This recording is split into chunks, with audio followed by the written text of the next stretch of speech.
ভারতের সঙ্গে বন্দি বিনিময় চুক্তির আওতায় শেখ হাসিনাকে দেশে নিয়ে আসার দাবি জানিয়েছেন জামায়াতে ইসলামীর প্রয়াত নেতা আল্লামা দেলোয়ার হোসাইন সাঈদীর ছেলে মাসুদ সাঈদী।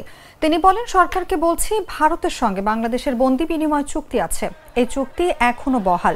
সেই চুক্তির বলে খুনি হাসিনাকে ভারত থেকে বাংলাদেশে ধরে আনুন। বাংলাদেশের সব শহীদ, সব মজলুম পরিবারের সামনে সোহরাওয়ার্দী উদ্যানে প্রকাশ্যে হাসিনার ফাঁসি দিতে হবে। ফাঁসি ছাড়া তার অন্য কোনো বিচার আমরা মানি না। মঙ্গলবার দুপুর 12টায় পিরোজপুরে জুলাই আগস্ট আন্দোলনে শেখ হাসিনার পতনের প্রথম বছর উপলক্ষে এক সমাবেশে এসব কথা বলেন মাসুদ সাঈদী।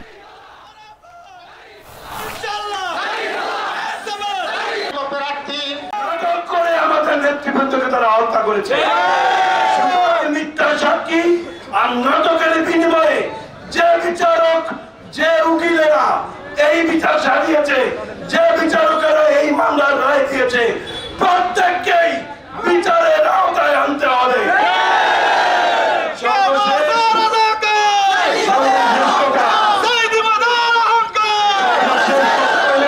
হাজারো খুনের অপরাধে খুনি শেখ হাসিনা, খুনি হাসিনার কোন মাফ হতে পারে না।